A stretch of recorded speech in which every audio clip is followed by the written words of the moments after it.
Buenas tardes. Vamos a dar inicio al tema del día de hoy. Como verán allí, se trata de la segunda parte de aprendizaje, esta vez desde el enfoque cognitivo.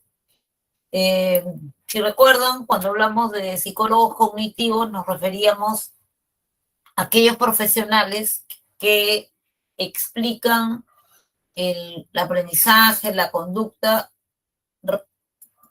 digamos que acentuando la importancia del aparato cognitivo, de los procesos mediadores, de aquellos procesos que no vemos, pero que sí podemos inferir. Y a partir de allí aparecen términos como aprendizaje vicario, aprendizaje por insight, aprendizaje por descubrimiento, aprendizaje significativo. ¿Cuál de las figuras corresponde a cuál? Probablemente lo van a saber a partir del desarrollo del tema.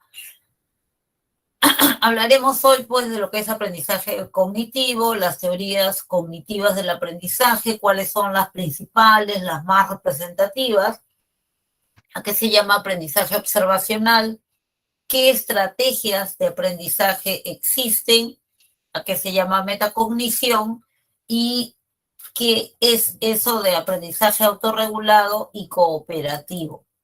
Entonces, empecemos por la definición.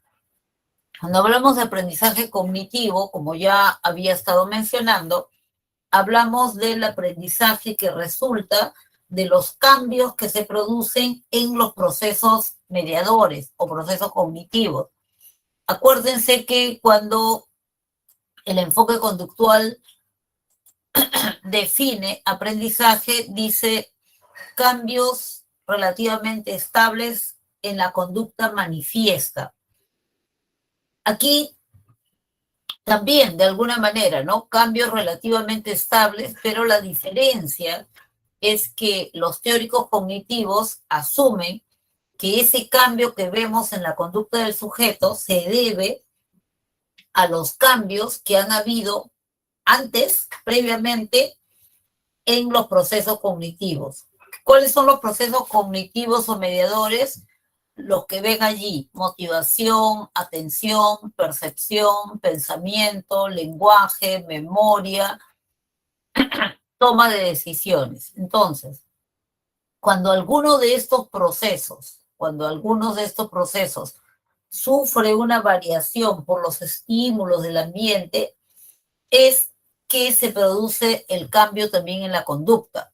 En otras palabras, el cambio que vemos en la conducta del sujeto resulta de los cambios que han habido en los procesos mediadores, en alguno de ellos o en algunos de ellos.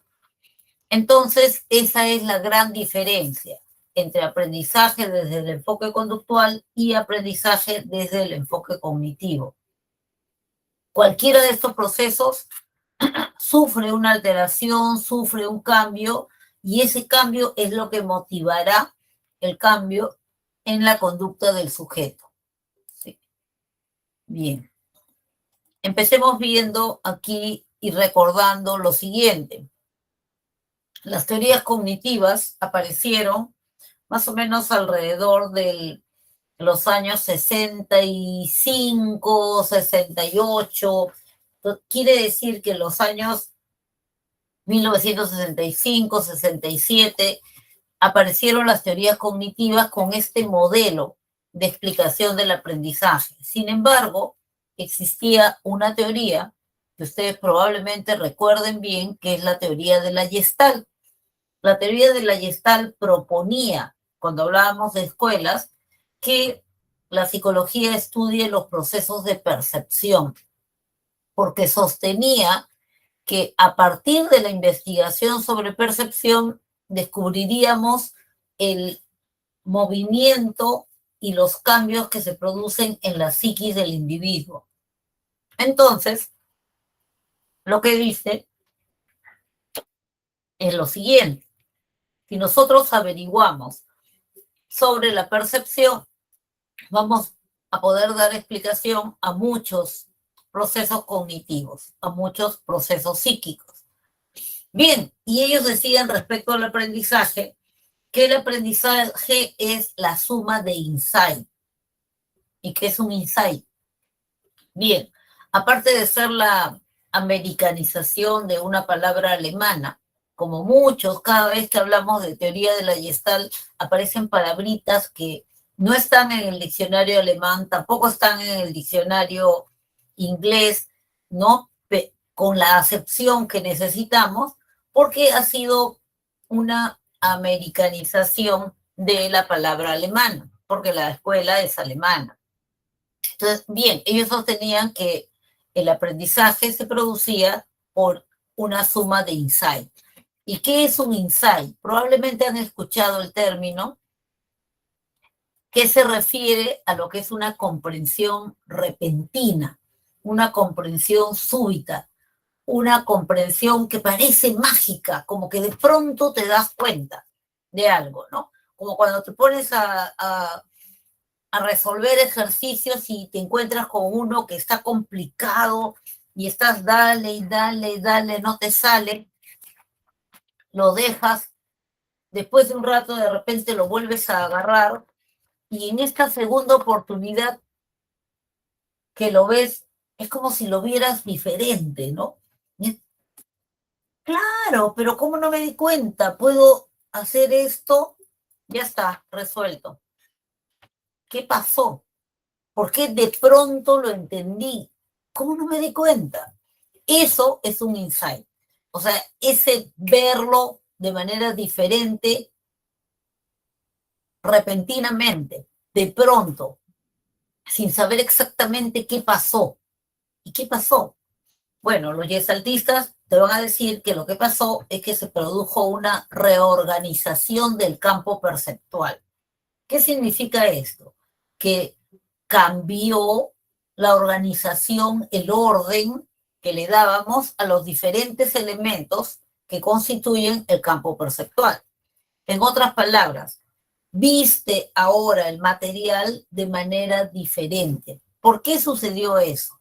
Mire, cuando yo me quedo pegada a un ejercicio, o cuando ustedes se quedan pegados a un ejercicio, lo que sucede es que su percepción se va estrechando cada vez más. Mientras más tiempo estés pegada al ejercicio, más se va a estrechar tu percepción. Al comienzo lo ves todo. Después, poco a poco, se va reduciendo, reduciendo y te quedas con algunos elementos, nada más. Aunque tú digas, no, no, no me pasa eso, sí te pasa eso. Nos enganchamos con algunos elementos del problema que tengamos, así sea un problema cotidiano, nos quedamos con algunos elementos y dejamos de ver los otros. Es algo así como tener una visión tubular del asunto. Por lo menos así le llamamos nosotros porque es bastante gráfico, ¿no? Una visión tubular del asunto significa que estás mirando por un tubo, ¿no? Cuando ves por un tubo, ves algunos elementos, no ves todo el panorama, ves algunos elementos. Eso es lo que sucede. Cuando tú dices, no, no voy a seguir insistiendo, lo dejo. Te pones a hacer otra cosa, estudiar otro curso, de repente te vas a dormir, al otro día te levantas y dices, por si acaso lo voy a ver. Lo agarras, lo pones frente a ti y, oh, sorpresa. Pero claro, ¿cómo no me di cuenta? ¿Qué sucedió? Lo que estabas viendo a través de un tubo eran algunos elementos. Ahora, como ya me dio tiempo, entonces lo que sucedió es que volvió tu visión panorámica del problema. Y es por eso que ahora puedes ver los elementos que antes no le estabas dando importancia o que no los estabas viendo. Se ha reorganizado el campo perceptual. De repente, algunos de los elementos que estaban allí, tú no le diste importancia y ahora resaltaron ante ti. También podría suceder que este cambio repentino se produzca por alguna información adicional. Por ejemplo, ya, lo dejas el ejercicio ahí. Te vas a tu clase y en medio de la clase o en el transcurso de la mañana tienes clase justamente de ese curso. El profesor entonces habla de algunas estrategias, de algunas fórmulas, y bueno, te brinda contenido que de alguna manera tiene relación con tu problema. Entonces, has recibido una información nueva. Cuando vuelves a agarrar el ejercicio, claro, por supuesto, ¿cómo no me di cuenta? Lo hago, porque recibiste una información adicional. Eso lo podemos traducir como que he aprendido algo, aprendí algo que me ayudó a resolver. Eso es un insight. La sucesión de insight, sucesión insight, insight, insight, insight, es lo que va a producir ese cambio, ¿ya? La sucesión de insight es lo que va a producir ese cambio. Bien. Pero, sin embargo, esta es una teoría que surgió pues mucho antes de los años 60. Y por eso se considera una teoría precursora, una teoría que es un antecedente de las teorías cognitivas en particular, ¿no? Es un antecedente de las teorías cognitivas. Las teorías que sí se consideran cognitivas así, natas, natas, natas, son las teorías que están allí al frente. Me van a disculpar un ratito.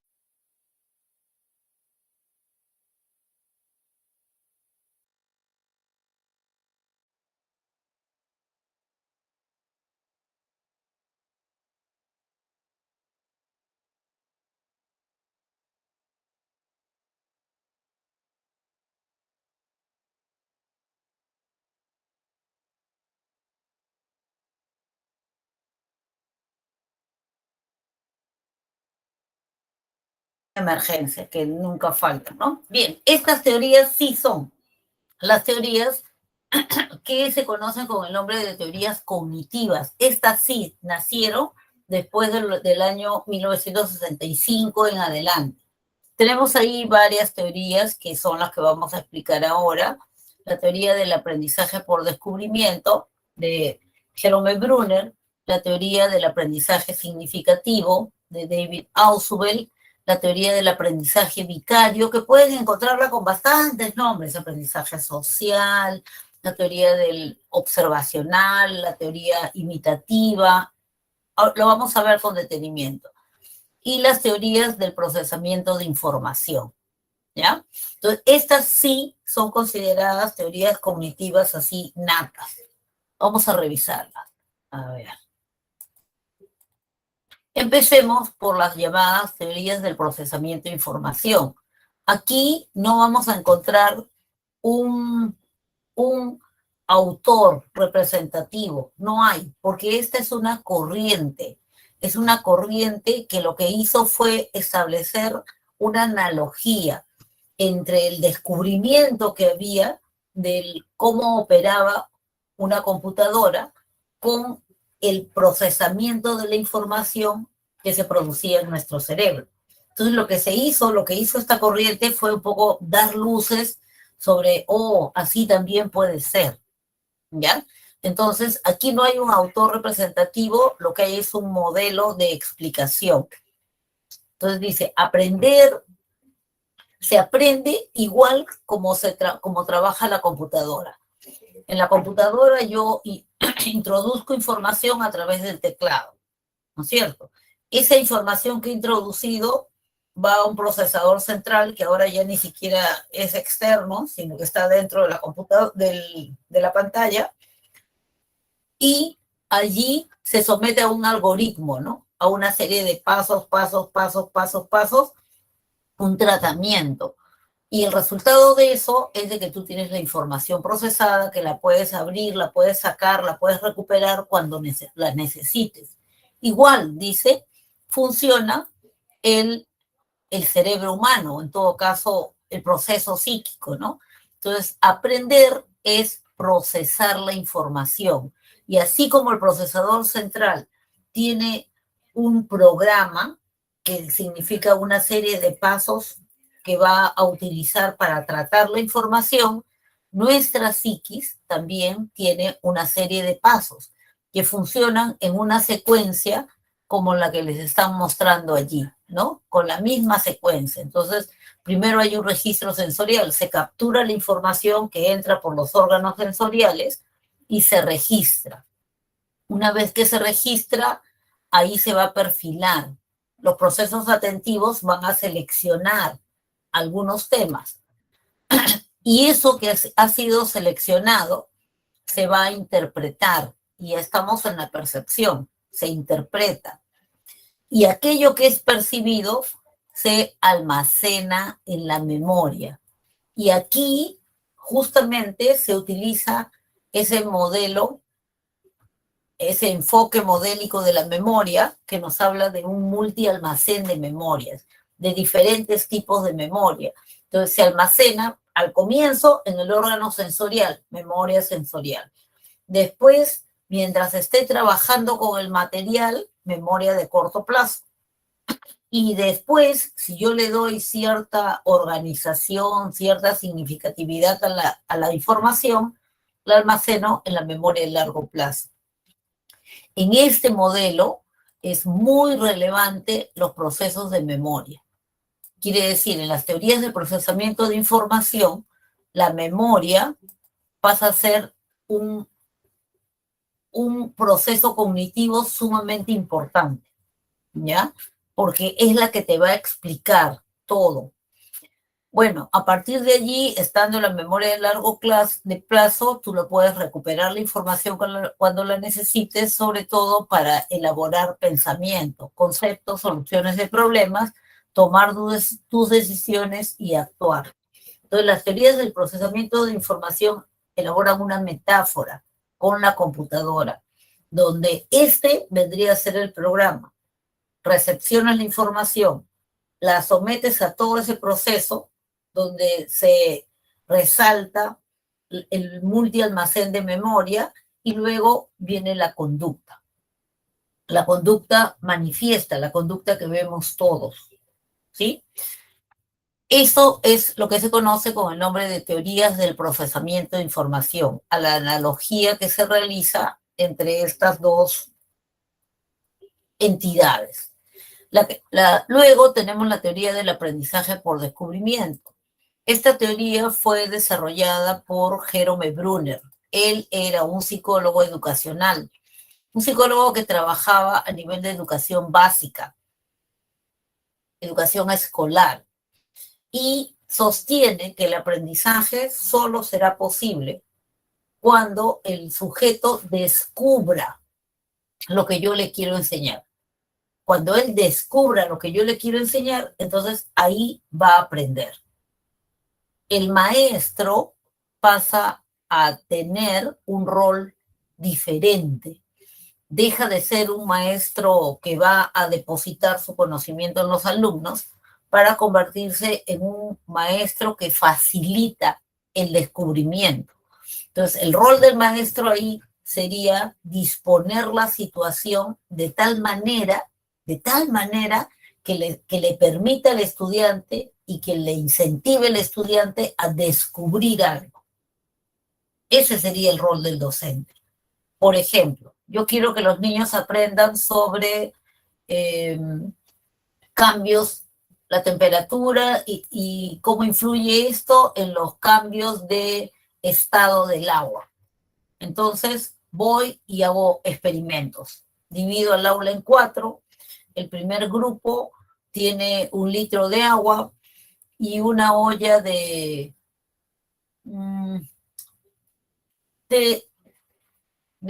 acero, ¿ya? Una olla de acero, 1 litro de agua y su termómetro. Entonces le pido que por favor hagan hervir el agua y registren la temperatura en que empieza a convertirse en vapor. El otro grupo le pido que haga exactamente lo mismo, 1 litro de agua, termómetro y una olla de cristal. Y le digo que allí tome su temperatura.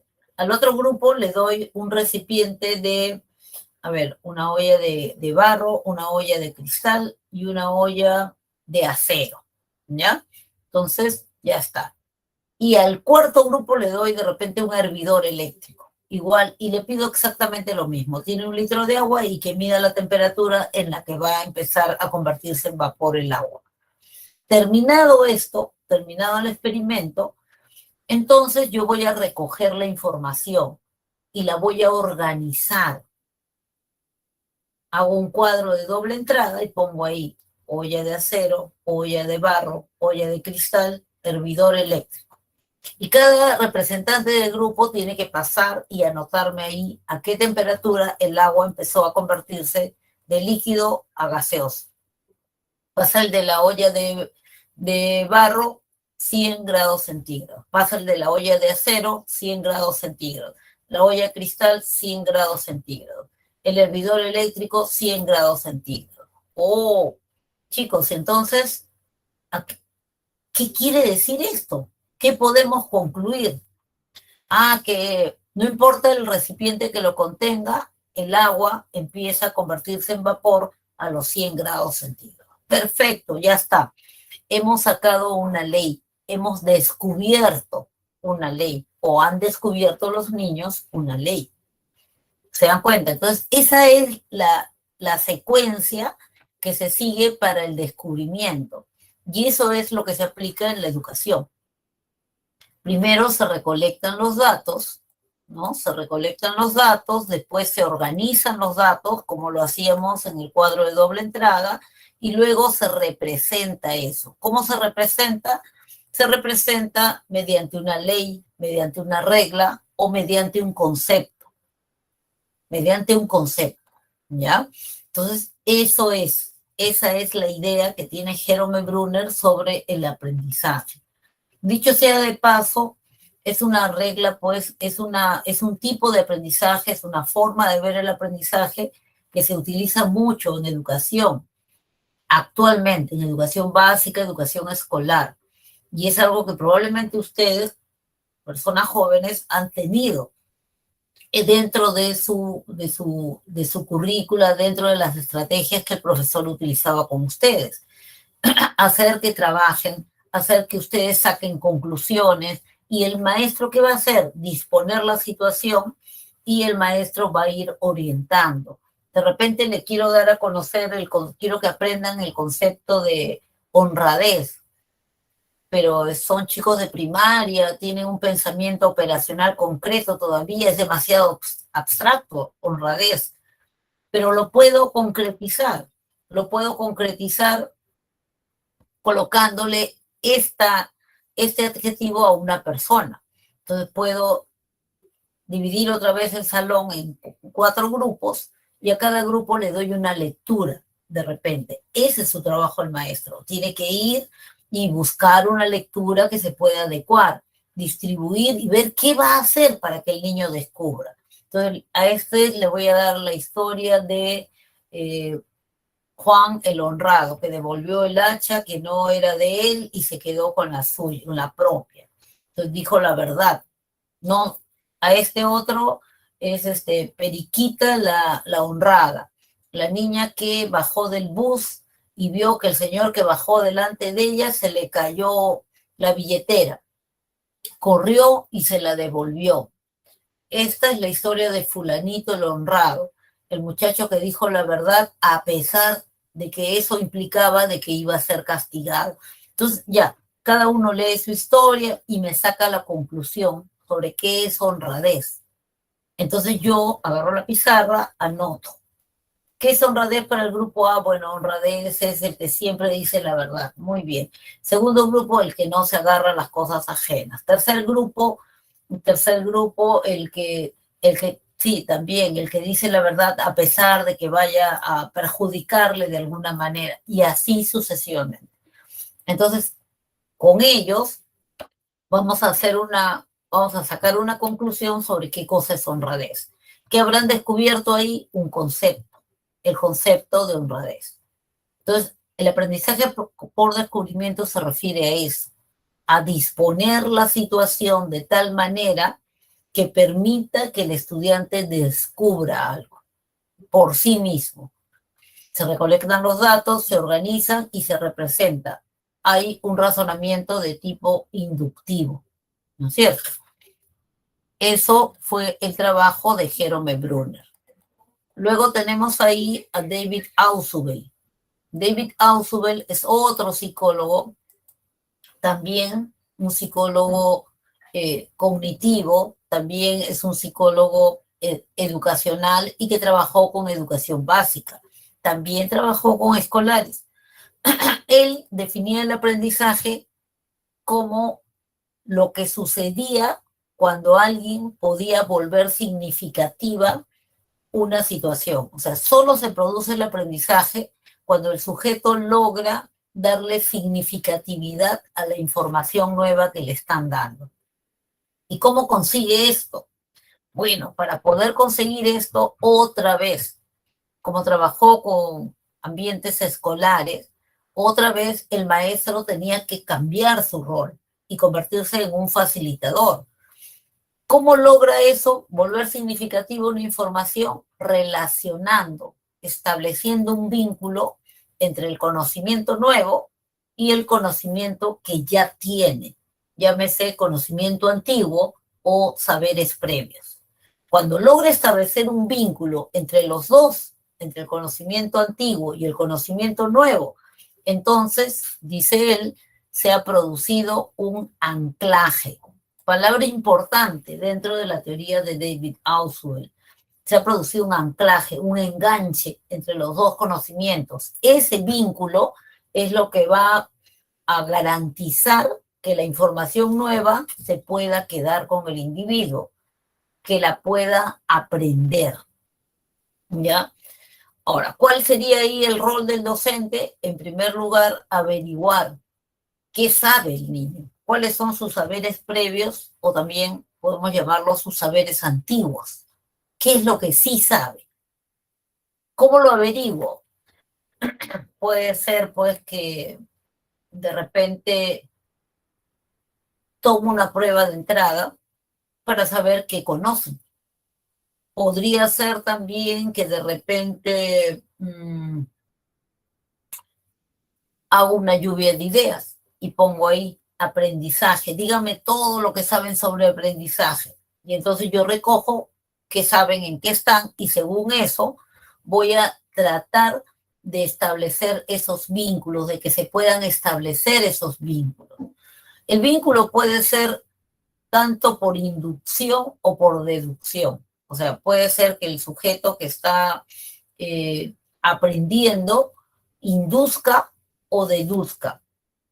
Por ejemplo, si los conocimientos antiguos son o sirven o funcionan, operan como si fuera una teoría, puede ser que los conocimientos antiguos me sirvan para atrapar el conocimiento nuevo. O puede ser al revés. Puede ser que el conocimiento antiguo se convierta en ejemplo del conocimiento nuevo, y entonces el conocimiento nuevo le da marco teórico a lo que yo ya tenía. Vamos a suponer, tengo clases y me explican sobre la gravedad. La gravedad es una fuerza que emana del centro de la Tierra y que atrae todo hacia sí. Entonces yo digo, claro, por eso cada vez que se me cae algo, se me cae hacia abajo, ¿verdad? ¿No? Nunca se me había caído hacia arriba, nunca me había puesto a pensar en eso. Hasta yo cuando me he caído alguna vez también hacia abajo por la gravedad. Entonces, todas esas vivencias o experiencias que puedo haber tenido ya se explican por lo nuevo. Allí se está produciendo un vínculo, allí se está produciendo un enganche entre lo que yo tenía y lo nuevo que viene. Eso asegura mi aprendizaje, ¿ya? Podría ser al revés. Me dan una información nueva, entonces yo la leo, nunca había escuchado hablar de eso, nunca había escuchado hablar de repente de anclaje, de saberes previos, lo estoy leyendo recién, y luego que lo he terminado de leer, me dan una hoja en blanco y me dicen, haz un resumen de todo lo que acabas de leer. Ya no tengo acceso al material, no tengo mi celular a mi lado para ir a buscar palabritas, ¿no? Entonces, ¿qué voy a hacer? Voy a utilizar mi vocabulario, mi forma de redactar, mi forma de decir las cosas para poner en el papel lo que yo he entendido. Voy a parafrasear lo que he entendido. Voy a escribir lo que entendí. En ese momento lo que estoy haciendo es atrapar la información nueva con mi vocabulario, mi forma de redactar, mi forma de decir las cosas. Entonces, con saberes previos. Ahí estoy estableciendo el vínculo. Y es importante, eso es el anclaje. Ese es el anclaje al que se refiere David Ausubel. Es muy importante, eso le da significatividad a la información que estás recibiendo. Entonces, el maestro ahí tendría el rol básicamente de averiguar bien cuáles son los saberes que sí tiene el niño, qué experiencias tiene. Algunas podemos saberlas, de repente decir, bueno, tiene un niño, es un niño de 8 años o de 10 años, debe haber pasado esto, lo otro. Pero de manera particular, cada uno tiene sus propias experiencias, ¿no es cierto? Entonces, cuando hablamos de aprendizaje significativo, el razonamiento puede ser inductivo o deductivo. Generalmente predispone a una actitud más favorable por parte del estudiante. El estudiante está más dispuesto porque siente que están tomando en cuenta sus experiencias, están tomando en cuenta sus ejemplos, están tomando en cuenta sus vivencias. Entonces hay más dinamismo, más participación por parte del estudiante. Y la información nueva, bueno, se relaciona con la información ya existente. Luego lo retomaremos en algo que les va a parecer bien interesante. Finalmente tenemos a Albert Bandura. Albert Bandura nos habla de aprendizaje observacional. ¿Se acuerdan que en el cuadrito decía aprendizaje vicario? Y les dije, no se preocupen porque vicario, observacional, social, imitativo, es lo mismo, se refieren a lo mismo. Y efectivamente es así. Por suerte, cada otro nombre que le han dado lo que hace es describir este tipo de aprendizaje. Entonces, más bien ayuda un poco, ¿no? Ayuda a entenderlo. ¿Qué dice Bandura? Albert Bandura lo que dice es que muchos comportamientos que tenemos son comportamientos que los hemos aprendido observando, viendo a otra persona hacerlo. Y muchos de esos comportamientos son comportamientos sociales, comportamientos que yo exhibo en una situación social. ¿Por qué te sientas así? ¿Por qué comes de esta manera? ¿Por qué caminas de esta forma? ¿Por qué recibes las emociones de esta manera? ¿Por qué muestras tus emociones de esta otra manera? Entonces, todo eso que nos sirve para relacionarnos con los demás, para una relación social, se ha aprendido así, observando. ¿Y a quién observas? A alguien que es modelo para ti, a alguien que funciona como modelo para ti. Cuando eres chiquitito, los modelos son indudablemente tus padres o quienes hacen el rol de padres. Entonces tú los miras y, oh, ya, copias, casi sin darte cuenta. Te sientas igual, comes igual, usas casi las mismas palabras, entonces imitas a la persona que tienes ahí al frente y que generalmente admiramos. Vas creciendo, entonces tu universo de modelos va aumentando también. Imitas de repente ya a un primo, a un tío, a tu médico de cabecera, a un profesor, a una persona que tú admires. Sigues creciendo y de repente ya son personas que ni siquiera conoces personalmente. A un escritor determinado, a una persona a la que la has leído mucho o a un cantante que admiras, etcétera, etcétera. Entonces, los modelos van cambiando a medida que uno va avanzando en la vida, a medida que tú vas teniendo mayor relación interpersonal, mayor relación social. ¿Ya? Entonces, se le ha llamado, o durante mucho tiempo se conoció solo como aprendizaje observacional porque el punto de partida es la observación. Lo primero que hace el individuo es observar. Yo observo, yo miro, atiendo y luego copio. Bandura identifica 4 momentos en este aprendizaje observacional. El primer momento es el de la atención. El sujeto atiende. Luego memoriza o retiene el comportamiento que ha visto, el que atendió. Luego lo reproduce o ejecuta y finalmente recibe una retroinformación del comportamiento ejecutado. Vamos a poner un ejemplo. Sale un baile de moda nuevo. Entonces, ya está, es un baile de moda. Me gustó, entonces observo detenidamente cuáles son los pasos que dan, los movimientos, todo. Ya está. Observo, atiendo, pongo mucha atención para memorizar la secuencia de pasos y movimientos. Luego llego a mi casa y vamos a suponer de que no quiero que nadie me vea, pues. Me encierro en mi cuarto, pongo cerrojo, llave, cierro y empiezo a bailar yo solita frente al espejo. Estoy ejecutando lo copiado, lo observado, lo imitado. Sí, estoy ejecutando lo observado, lo ejecutado, lo observado, ¿no? Entonces ya, ¿y quién me da la retroinformación? En ese caso, yo misma me doy la retroinformación. Yo misma me doy la retroinformación. Sí, lo estoy haciendo bien, ya me falta poquito. Voy a seguir un poquito más de práctica. Creo que por acá tengo que hacer, etcétera, etcétera. Esta parte de la retroinformación es muy importante, porque de la retroinformación dependerá si tú vas a seguir imitando o no vas a seguir imitando. Si tu retroinformación es positiva, entonces tú te dices a ti, bien, lo estoy haciendo bien, ya me falta poco y sigo perseverando. Si tu retroinformación es negativa, entonces simplemente no me sale. Es una tontería total, ¿para qué lo voy a hacer? Lo dejo. Me desmotivo y lo dejo. ¿Sí? La retroinformación, obviamente, también puede ser externa. Vas a una fiesta, estás bailando, ¡uy, qué bien! ¿Dónde aprendiste? Sí, bien, ya con los tutoriales, por aquí, por allá, está.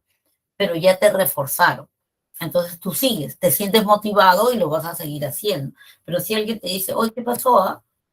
Parecía que estabas contorsionando, te tenías dolor de algo, qué feo, no hagas eso, qué ridículo.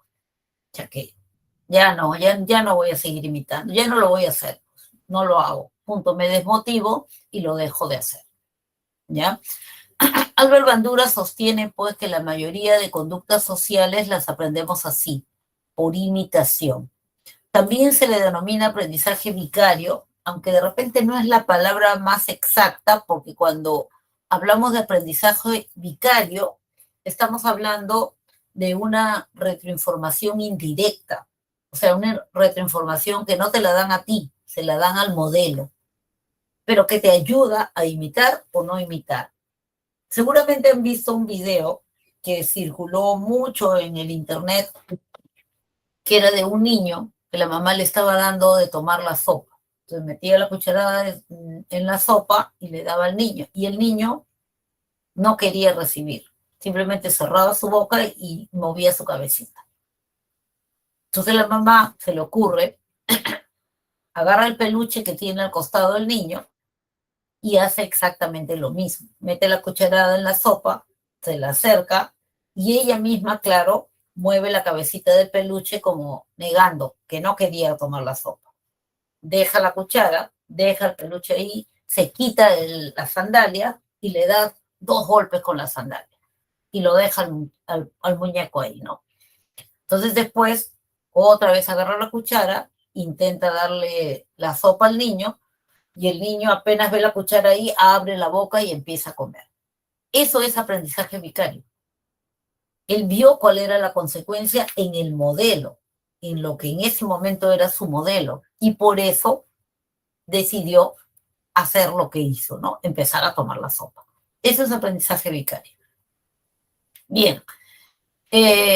Sí, la mayoría de conductas sociales efectivamente las aprendemos de esa manera. De todas estas teorías que hemos revisado, surgen estas estrategias de aprendizaje. Estoy hablando de todas las teorías, incluyendo las teorías del enfoque conductual, ¿ya? Entonces, tomando en cuenta todas estas teorías, se han sistematizado estas estrategias de aprendizaje.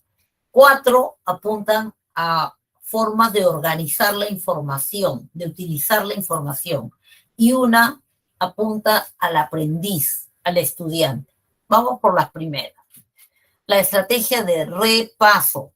Acá nos fijamos en el prefijo, ¿no? Otra vez, pasar, paso. Repaso significa volver a pasar. Cuando yo releo mi material, estoy repasando. Cuando yo releo y subrayo, estoy repasando. Cuando releo y resalto, estoy repasando. Si yo repito en voz alta, manco capa sin chirroca, yo que panquimaita capa, estoy repasando. Si yo lo grabo, pongo mi grabadora y empiezo a leer, ¿no? El aprendizaje en base a la metáfora computacional, estoy repasando. Cada vez que yo repito el material, sea por escrito, sea oralmente, estoy repasando cuando no hago ninguna alteración en el material. Ese material que tú repasas, sí ingresa a tu aparato psíquico, sí ingresa a tu memoria, pero ingresa a la memoria de corto plazo.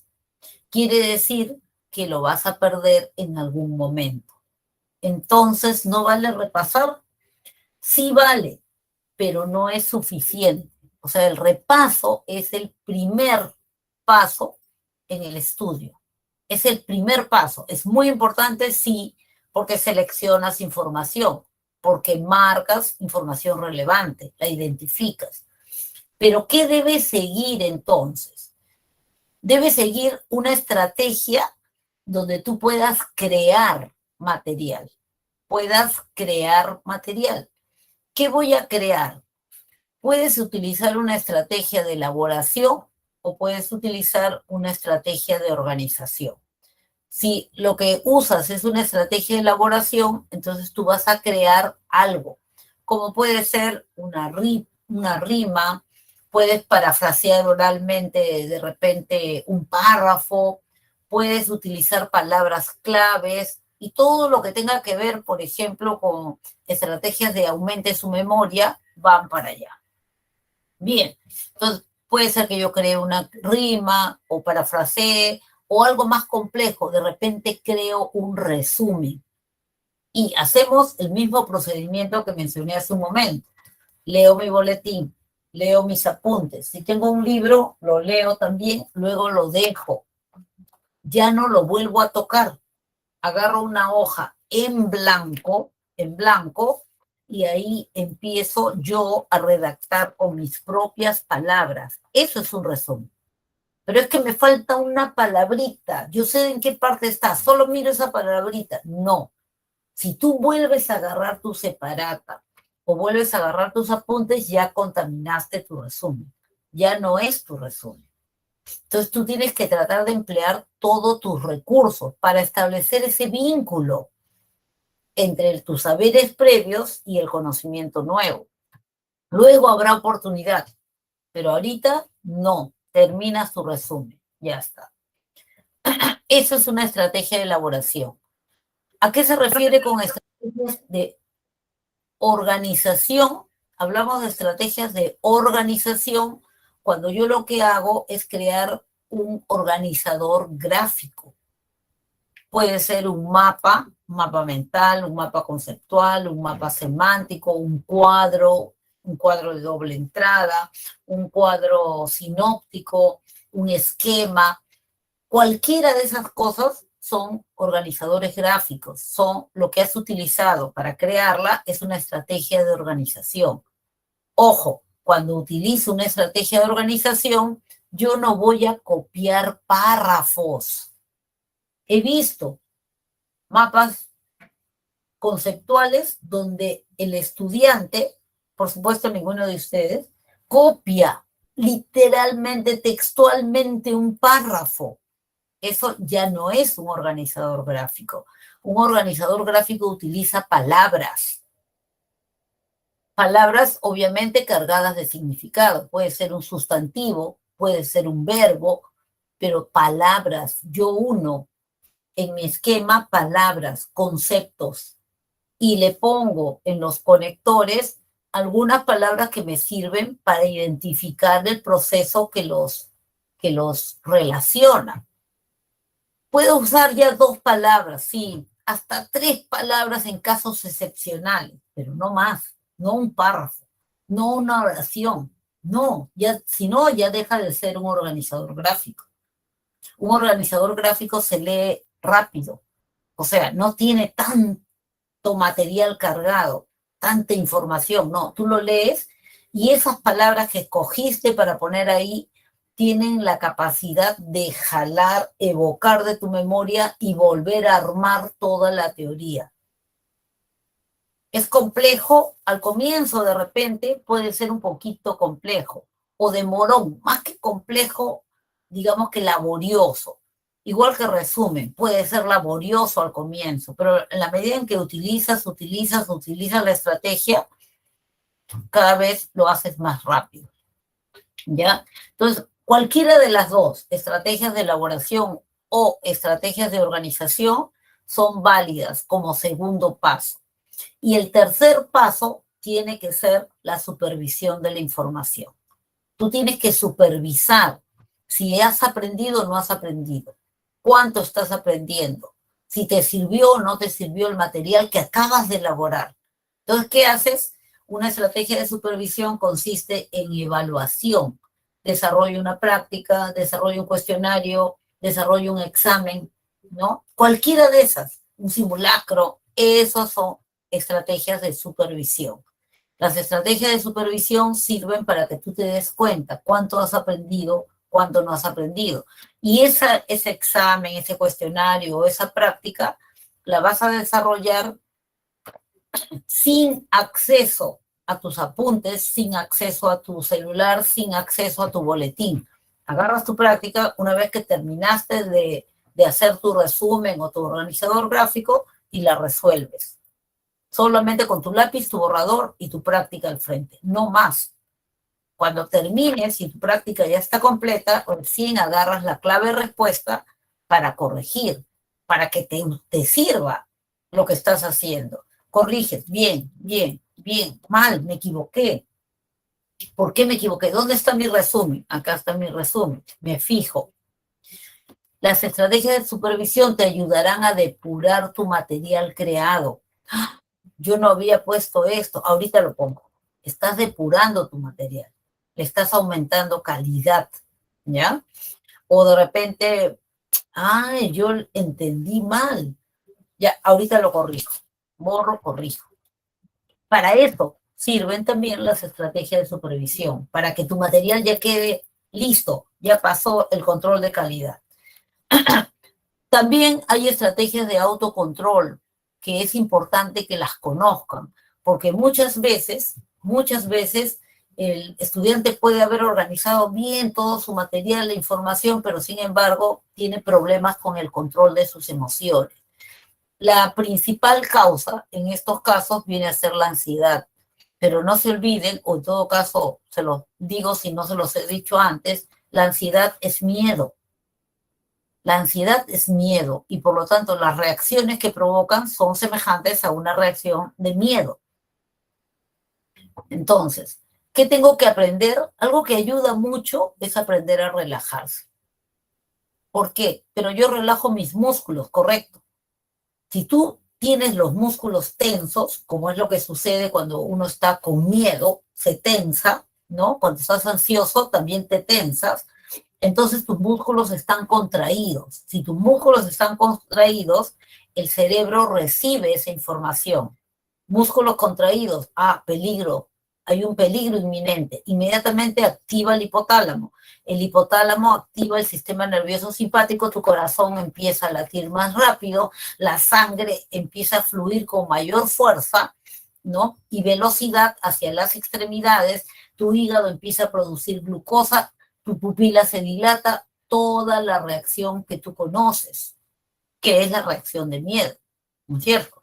Entonces, si yo aprendo a relajar mis músculos, y en el internet hay técnicas que van de cómo relajarse en 1 minuto hasta la técnica de Jacobson, que te enseña a distinguir la relajación y la contracción en diferentes grupos musculares. Aprendes a relajar tus músculos, entonces el cerebro recibe esa información. Músculos relajados, no hay peligro. Entonces deja tranquilo al hipotálamo y que deja tranquilo a tu sistema nervioso simpático. Entonces puedes seguir trabajando con normalidad. ¿Se dan cuenta? Entonces por eso sí es importante aprender a relajarse. Pero relajarse implica echarse, no siempre. Tal vez en un primer momento, con la técnica de Jacobson, sí, porque te va a enseñar a identificar cada grupo de músculos, cómo es cuando está contraído, cómo es cuando está tenso. Pero cuando ya dominas la técnica, puedes relajarte así estés caminando, así estés en una situación de tensión, en un nivel más elevado. Fortalecer la autoeficacia y la autoestima. Generalmente, tanto la autoeficacia y la autoestima se ven dañadas cuando existen ideas irracionales. Entonces hay que aprender a revisar las ideas que tenemos sobre nosotros mismos y nuestro rendimiento. Si yo me digo a mí misma, nunca voy a poder, esto es demasiado para mí, obviamente estoy boicoteando mi propio estudio, porque muchas veces esas son ideas que funcionan como reglas, como leyes, y yo me las creo. O sea, cuando yo digo, nunca podré con problemas de matemáticas, y me la creo, o sea, realmente yo me predispongo a eso, y a la menor dificultad digo, ¿ves? Es que yo no puedo, esto no es para mí, nunca lo podré hacer. Descubran qué ideas irracionales están manejando. ¿Y cómo lo descubro? Fíjate, en esas ideas que tienen palabras absolutas, nunca, jamás, siempre, toda la vida. Esas son palabras absolutas. Si tú la tienes en una de las ideas sobre ti, esa idea es irracional. Entonces, ¿qué tendrías que hacer? Aprender a debatir con esas ideas, demostrarte a ti mismo que esa idea es falsa. Que si bien es cierto, la matemática, por poner un ejemplo, o poner psicología, es difícil para ti, no significa que no puedas, jamás. No significa de que nunca has aprendido o has sido bueno en matemáticas. Porque ¿sabes qué? Tienes toda la matemática de la primaria y la secundaria. Entonces hay que aprender a diferenciar, identificar las ideas irracionales para poder debatirlas. Algo importante también que no voy a dejar pasar es aprender a hacer metacognición. La metacognición, meta propio, cognición de conocimiento, es el conocimiento de tu propio proceso de aprendizaje. ¿Cuándo aprendí más? ¿Cuando estudié de noche, me amanecí, o cuando estudié de día? Tempranito, desde las 4 de la mañana. ¿Cuándo aprendí más? Cuando estudié en grupo, cuando estudié sola. Si yo aprendo a identificar cómo aprendo más yo, entonces puedo planificar mejor mi estudio, puedo ir controlando mis avances, puedo darme cuenta qué técnicas sí me funcionan a mí, que soy una persona diferente al resto, y qué técnicas no me funcionan a mí. Y puedo ir evaluando cada una de estas técnicas y cada uno de los pasos que yo voy dando. ¿Ya? Entonces la metacognición es sumamente útil por eso. Otros conceptos importantes también a tomar en cuenta es el aprendizaje autorregulado, que viene a ser el aprendizaje al que tú te expones después de haber hecho metacognición. O sea, tú lo planificas, tú lo regulas, le pones el horario, tú te haces tu horario. Y el aprendizaje cooperativo, que es el aprendizaje en grupo. Entonces, nos reunimos un grupo de gente donde cada uno domina algo y todos aportan y todos aprenden de todos. Eso es sumamente efectivo y útil. Bien, les dejo su clave de respuestas, ya saben, entonces, que primero resuelven la práctica sin nada en sus manos, sin celular, sin nada, sin apoyito, sin ayudita, y luego lo corrijo con la clave de respuestas.